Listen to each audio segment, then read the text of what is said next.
The air in the depot smelled like wet concrete and bad decisions. It was a stale, humid breath caught deep in the throat of the city, a border-crossing annex that served less as a logistical hub and more as a glorified holding tank for institutional rot.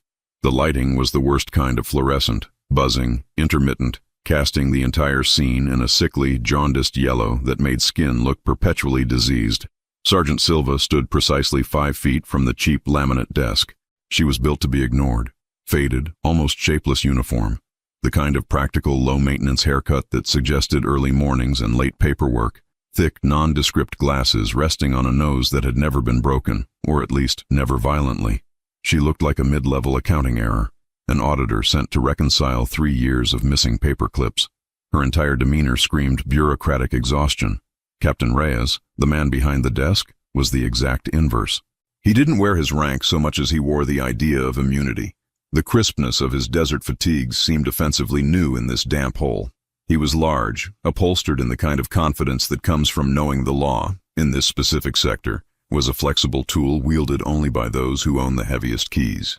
He was currently polishing a custom-made, nickel-plated sidearm on a swatch of felt, paying more attention to the reflection of the buzzing light than to the woman standing before him. "I told you, Sergeant," Reyes said, his voice a low, gravelly baritone that echoed slightly off the industrial shelving units stacked with faded evidence bags. "I have your transfer request, and I have your incident report. 2 separate documents. They require 2 separate applications. This is how the system works." Silva didn't blink. Her stillness was profound, the kind of absolute quiet that precedes a catastrophic failure of physics. "The 2 documents are related, Captain. The transfer is required so I can formally handle the internal investigation into the shooting of my brother, Javier." Reyes stopped polishing the weapon. He placed it carefully on the blotter, the metal catching the light. He leaned back in his chair, which squeaked a complaint of its own. His eyes, dark, shallow pools of pure entitlement, finally settled on Silva. They didn't see a threat. They saw a nuisance, a loose thread. Ah, yes, Javier. Tragic, truly tragic. Reyes sighed, but the empathy was purely theatrical, like cheap dust motes dancing in the artificial light. A low-level courier, yes, caught in the crossfire of, shall we say, a necessary cleanup operation involving unregistered freight. He paused, letting the implication hang. "Your brother was collateral damage, and you are wasting my time." "He was 17, Silva stated. The temperature of her voice didn't change, but the atmosphere in the room tightened infinitesimally, like the pressure gauge on an overheated boiler. Reyes laughed, a short, abrasive bark. 17-year-olds in this city move more product than some national rail lines, Sergeant. Don't appeal to my sentimentality. It died somewhere between the 3rd bribe and the 7th failed attempt to stop the movement of certain specialized pharmaceuticals across this goddamn border." He stood up.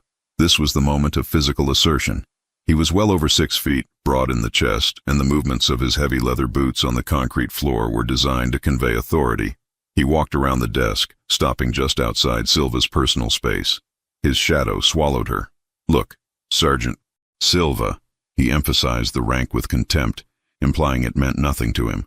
"Your brother was involved in things he shouldn't have been. He paid the price. We documented it as resisting arrest. It's done. Finished. Closed file. Now you can take your transfer request and your administrative grievance, and you can file them exactly where they belong, in the abyss of forgotten paperwork. Or better yet," he reached out a thick, manicured hand and actually tapped the worn briefcase Silva held loosely at her side. "You can take your grief, go home, and teach your remaining family members how to respect jurisdiction." The tap was soft, a gesture of casual dominance. It was the crucial error. It was the hammer tapping the glass casing that contained a pathogen that had been quarantined for nearly a decade. Silva registered the contact. The weight of his finger on her briefcase registered not as an insult, but as a kinetic data point.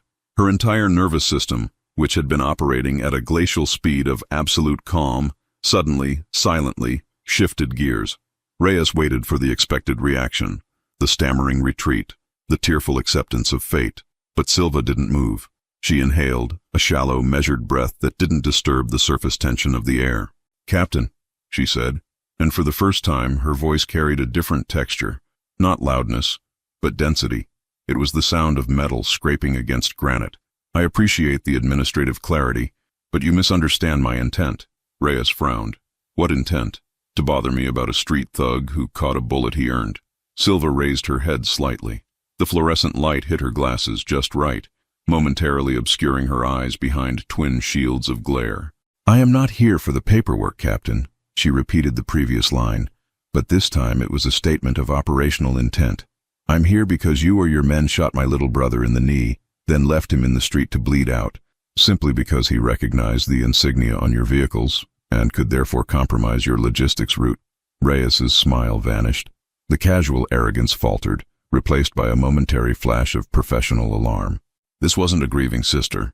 This was someone articulating classified knowledge. Watch your accusations, Sergeant, Reyes warned, stepping back half a pace, finally sensing that the ground was uneven. No, Captain. You watch your life expectancy, Silva countered, her voice dropping to a near-inaudible whisper that nevertheless dominated the vast, echoing space. And then the mask came off. It wasn't a theatrical move. It was the absence of movement. Every muscle in Silva's body, previously held in the loose, tired slack of a civil servant, snapped into a state of impossible tension. Her spine straightened, transforming her entire silhouette from a question mark into an exclamation point. The movement was so subtle, so internally focused, that an untrained eye would miss it entirely. But the two armed guards posted near the warehouse exit, men who spent their lives reading body language, shifted their weight uneasily. Silva slowly, deliberately, placed the briefcase on the floor. She didn't drop it. She set it down. The faint click of the latch echoed in the sudden, profound silence. She reached up with her left hand, two fingers delicately hooking the frame of her glasses, and slid them off. Without the thick lenses, her eyes were revealed. They were an unnerving shade of pale blue, utterly flat, lacking any human warmth, and trained on Reyes with the laser focus of a weapon system locking its target. Reyes felt the sudden, sickening realization that he had miscalculated the threat profile by several orders of magnitude. He wasn't looking at Sergeant Silva, the technician, anymore. He was looking at the distilled essence of controlled, imminent violence. "Who the hell are you?" Reyes breathed out, the bravado evaporating like sweat on a hot iron. Silva didn't answer with a name. She answered with movement. Her right hand, which had been resting loosely at her side, moved with terrifying speed, not to a holster, which she didn't visibly possess, but to Reyes's belt. Before the captain could even register the defense impulse, Silva's fingers, possessing the grip strength of a hydraulic vise, clamped onto the grip of his nickel-plated sidearm, the one he had just been admiring, which was holstered beneath his tunic. The draw sequence took 0.3 seconds. It was so fast, it looked like a time-lapse effect. She didn't yank. She utilized perfect leverage and kinetic efficiency, stripping the weapon clean. Reyes made a panicked, graceless lunge for her. This was the instinctual response of a man whose power structure had just been dismantled. Silva didn't step back. She pivoted on the ball of her left foot, bringing the barrel of Reyes's own heavy pistol up and back, using the massive gun not as a firearm, but as a heavy, counterweighted club. The metal butt struck Reyes precisely on the bridge of his nose. The sound was not the wet crunch of cinema violence. It was a sharp, dry crack, like a branch snapping under extreme winter conditions. Reyes went down instantly, collapsing in a heap, blood already blossoming across his face and staining the new collar of his uniform. His large body hit the concrete floor with a dead, unresisting weight. The two guards, who were already fumbling with the security straps on their rifles, froze. They were trained to respond to threats that screamed, that rushed, that panicked. They were not trained to respond to this silent, surgical detonation of violence. Silva didn't even glance at them. Her focus remained entirely on the downed Captain Reyes. "The first mistake," Silva narrated, speaking for the benefit of the guards, her voice still quiet, but now carrying the authority of a battlefield commander, "is that you assumed my patience was fear. It wasn't. It was calibration. I needed to know your names, your operational roster, and the extent of your supply chain before I initiated cleanup." The guards finally had their weapons free. The larger of the two, a man named Torres, according to the roster she had memorized from the desk records, raised his rifle tentatively. "Don't move, lady! Drop the weapon!" Torres yelled, the volume of his voice utterly insufficient to mask the terror leaking into his tone. Silva raised her chin, acknowledging him without looking directly. The nickel-plated pistol remained lowered, but perfectly indexed toward Torres's central mass. "You have 3 seconds to put that rifle down and put your hands behind your head," she said. "If you comply, you will be restrained and transferred to the appropriate authority for questioning regarding corruption and homicide. If you fire, I will ensure that your remaining lifespan is measured in milliseconds, and the only paperwork I will file will be your dental records." Torres hesitated. The conflict was visible. The years of training versus the visceral primal instinct telling him the woman in front of him was not human. He looked at the wreckage of Captain Reyes, already gurgling faintly in his own blood. The other guard, younger, his face pale with fear, dropped his rifle. The sound of the plastic stock hitting the concrete was jarringly loud. He raised his hands, trembling. "Don't shoot. I surrender." Silva gave him a cursory nod. "Smart choice, Officer Ruiz. Stand still." Torres, however, was trapped by the sunk-cost fallacy of his own ego. He had a reputation. He had orders. He had the advantage of distance and superior firepower. He tightened his finger on the trigger. As the air pressure registered the minute flex of Torres's muscle, Silva moved. It was not a dash. It was a controlled acceleration across the 5-meter gap. She didn't run. She glided, her center of gravity low and stable. The weapon in her hand didn't fire until she was already crossing the threshold of his personal defense perimeter. The shot was suppressed, not by a silencer, which she didn't have, but by the overwhelming efficiency of the action. The bullet was aimed not at Torres's vest, but at the exposed, delicate pivot point of his right elbow. The impact spun Torres violently, shattering the elbow joint and instantly disabling the rifle arm. The rifle flew wide, clattering uselessly against a stack of crates. Before Torres could even process the agony, Silva was inside his guard. Her left hand, now free, shot out, grasping the back of Torres's neck with the surgical precision of a falcon's talon. She used his momentum and his weight against him, slamming his head down onto her rising knee. The impact was swift, clinical, and final. Torres dropped unconscious before he hit the ground. A severe concussion, a broken elbow, and a dislocated jaw. No excess damage, no noise, just elimination. Officer Ruiz, his hands still trembling above his head, watched the entire sequence unfold in a horrifying, hyper-realistic blur. He realized he was witnessing something designed for a different level of conflict entirely, not law enforcement, but targeted operational termination.